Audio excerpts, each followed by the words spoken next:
हाय, welcome back. क्या wellness interior design की context में पीओपी प्लास्टर ऑफ पेरिस एक हेल्दी प्रोडक्ट है? क्या पीओपी को यूज करके हम लोग एक हेल्दी एनवायरनमेंट क्रिएट कर सकते हैं?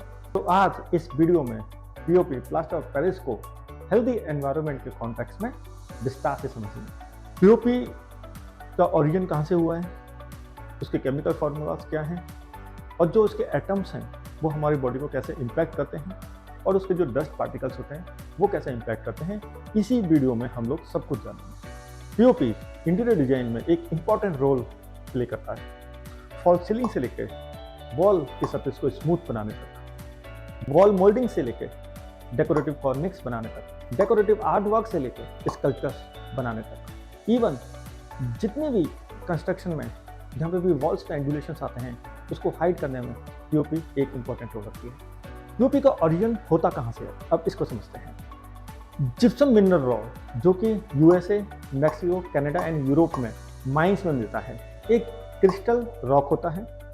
उस क्रिस्टल रॉक का अगर हम लोग केमिकल फॉर्मूला समझते हैं तो ये होता है कैल्शियम सल्फेट एंड वाटर के 2 मॉलिक्यूल्स।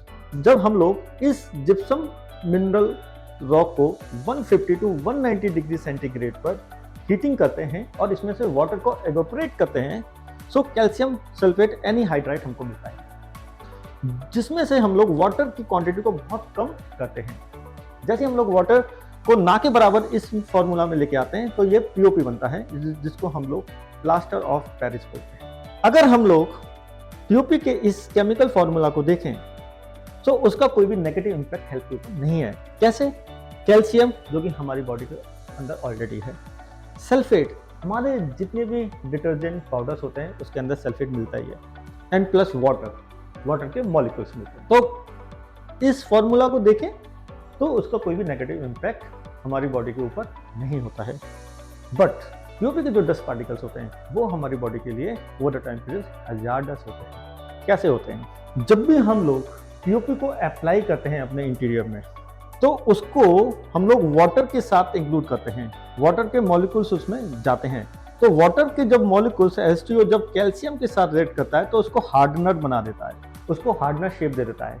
इसी की वजह से पीओपी को हम लोग किसी भी फॉर्म में अपने इंटीरियर में कर सकते हैं। लेकिन जब पीओपी ड्राई हो जाती है, सूख जाती है, तो उसमें से छोटे छोटे जो डस्ट पार्टिकल्स होते हैं स्पेस की एयर में आ जाके मिल जाते हैं। जैसे ही वो उस स्पेस की एयर में आके मिलते हैं और हम लोग उस स्पेस की एयर के साथ कांटेक्ट में आते हैं तो हमारे आईज, नोज एंड थ्रोट्स के अंदर इरिटेशन होने लगती है, इवन स्किन में भी इरिटेशन होने लगती है। जैसे हम लोग वहाँ पे ब्रीथ करते हैं, सांस लेते हैं, सांस के थ्रू वही एयर मॉलिक्यूल्स हमारे अंदर जाते हैं तो हमारे रेस्पिरेटरी सिस्टम को भी वो खराब करते हैं। इस तरीके से पीओपी के जो डस्ट पार्टिकल्स होते हैं वो हमारे लिए डेंजरस बन जाते हैं ओवर द टाइम पीरियड। हमको पीओपी भी करना है एंड प्लस हमको एक हेल्दी एनवायरनमेंट भी क्रिएट करना है। तो कैसे कर सकते हैं?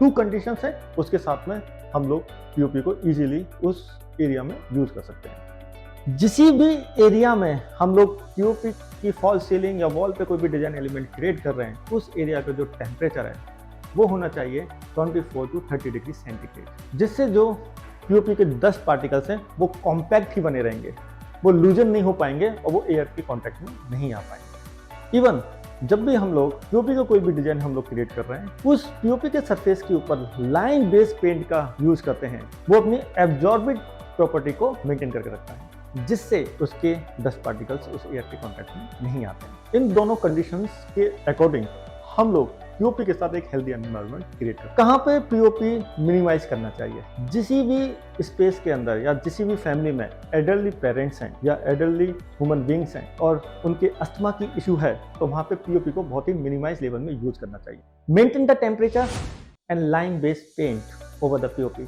इन दोनों कंडीशंस को हम लोग पीओपी के थ्रू एक हेल्दी एनवायरनमेंट क्रिएट कर। सो वेलनेस इंटीरियर डिजाइन में पीओपी को हम लोग इस तरीके से यूज करते हैं अपने डिजाइन फॉर्म में। अगर आपको ये वीडियो अच्छी लगी है तो शेयर कीजिए, सब्सक्राइब कीजिए एंड लाइक कीजिए। Thank you.